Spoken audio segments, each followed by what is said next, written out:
എന്തായാലും വളരെ ആശങ്കാജനകമായ സ്ഥിതിവിശേഷമുണ്ട്. കാര്യം ഇവിടെ ഈ ഗൾഫ് മേഖലയിലാകെ ഇപ്പം ഇറാന്റെ ആക്രമണങ്ങൾ ഇടയ്ക്കിടയ്ക്ക് ഉണ്ടാകുന്നു. ഇന്ത്യക്കാരനടക്കം കൊല്ലപ്പെടുന്നു. ജലശുദ്ധീകരണ പ്ലാന്റുകള്, ഓയിൽ റിഫൈനറികള് ഒക്കെ ആക്രമിക്കപ്പെടുന്നു. വിമാനത്താവളങ്ങൾക്ക് നേരെ ആക്രമണം ഉണ്ടാകുന്നു. സ്വാഭാവികമായിട്ടും ഭൂരിപക്ഷം ഒട്ടേറെ മലയാളികൾ അടക്കമുള്ള പ്രവാസികൾ ഇപ്പോൾ വർക്ക് ഫ്രം ഹോമാണ്. അതുപോലും മാറി ഒരു ഏപ്രിൽ മുതൽ പുതിയൊരു ഓഫീസിൽ എത്താവുന്ന സ്ഥിതിവിശേഷത്തിലേക്ക് വരുന്നു എന്ന് തോന്നുമ്പോഴാണ് കൂടുതൽ ആക്രമണങ്ങൾ ഉണ്ടാകുന്നത്. അതിനിടയിൽ അമേരിക്ക പറയുന്നതനുസരിച്ചാണെങ്കിൽ അവർക്ക് ഹോർമൂസ് കടലിടുക്ക് 2 മിനിറ്റിനകം അവർക്കത് അടയ്ക്കാൻ പറ്റും.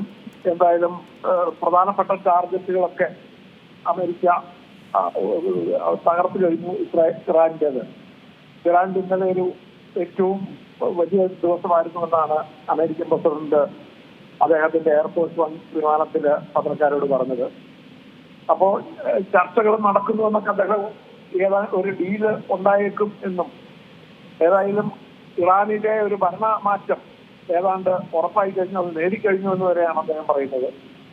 അപ്പൊ അതൊക്കെ ആരാണ്, ഏത് തരത്തിലാണ് അദ്ദേഹം ഉദ്ദേശിക്കുന്നത്, വാചകോടിക്ക് അപ്പുറത്തോട്ട് എന്തുമാത്രം. അതുപോലെ ഇറാന്റെ ഒരു പ്രധാനപ്പെട്ട എണ്ണ കയറ്റുമതി ചെയ്യുന്ന പ്രധാനപ്പെട്ട ഒരു ഐലൻഡ് ദ്വീപായിട്ടുള്ള കാർഗ് ദ്വീപ്, അത് എൻ്റെ കൺട്രോള് അമേരിക്ക ഏറ്റെടുക്കുമെന്നും ഞങ്ങൾ ഇറാന്റെ എണ്ണയിൽ പോലും അത് എടുക്കുമെന്നും കൃത്യമായി തന്നെ ശ്രീ ട്രംപ് പറയുന്നുണ്ട്. അതേസമയം ഈ കരയുദ്ധത്തിന് വേണ്ടി സൈനികരെ അമേരിക്ക വലിയ തോതിൽ ഇറക്കുന്നുണ്ട്. അത് എപ്പോൾ വേണമെങ്കിലും ആരംഭിക്കാമെന്ന് പറയുന്നു. അത് അപ്പം ഇറാനാണ് അതിലേറെ വലിയ ഭീഷണികളാണ് മുഴക്കുന്നത്.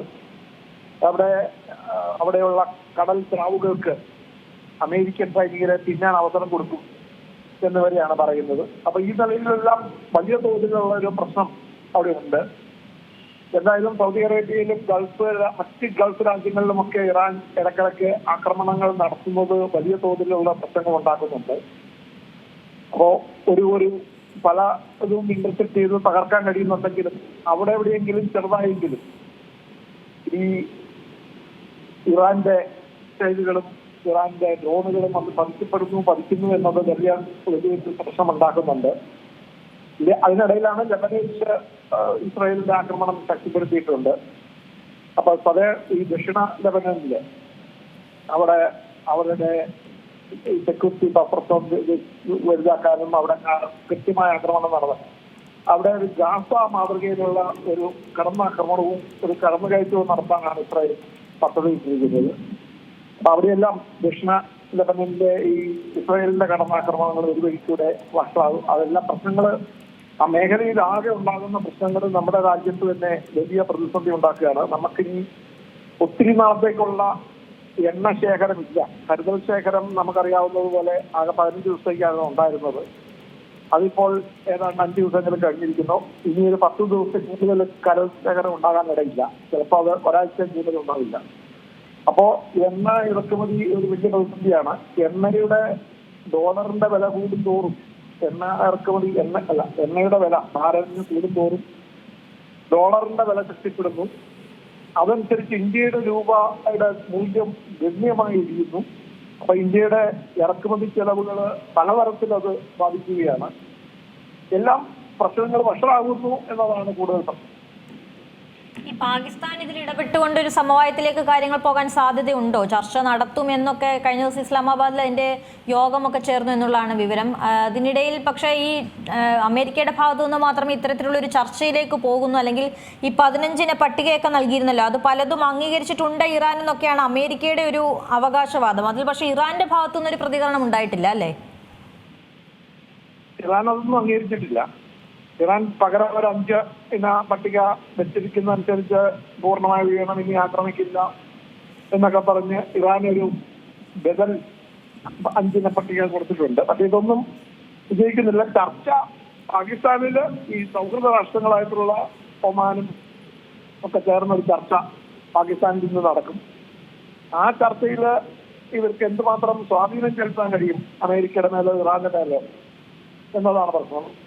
എന്തായാലും ഈ പ്രശ്നം വഷളായിക്കൊണ്ടിരിക്കുകയാണ്. കാരണം മധ്യ ഗൾഫ് മേഖലയിലെ കുവൈറ്റിലെ നമ്മൾ അറിഞ്ഞത് ഈ പവർ വെള്ളം ശുദ്ധീകരണ പ്ലാന്റുകൾക്ക് നേരെയുണ്ടായ ആക്രമണത്തിലാണ് ഒരാൾ കൊല്ലപ്പെട്ടത്. അപ്പൊ അത്തരം ആക്രമണങ്ങൾ തിങ്കളാഴ്ച ഉണ്ടായ ഈ ആക്രമണത്തിന്റെ ഒരു പ്രതിസന്ധി കൂടുതൽ വഷളാണ്. അപ്പൊ യുദ്ധം ഒറ്റയടിക്ക് അവസാനിക്കുമെന്ന് കരുതാനില്ല. ഏതായാലും ഇസ്രായേൽ പാർലമെന്റ് ഇതിനിടയ്ക്ക് അവരുടെ പ്രതിരോധ ചെലവുകൾ വർദ്ധിപ്പിക്കുന്നത് വോട്ടിന് വെച്ച് പാസ്സാക്കിയിട്ടുണ്ട്.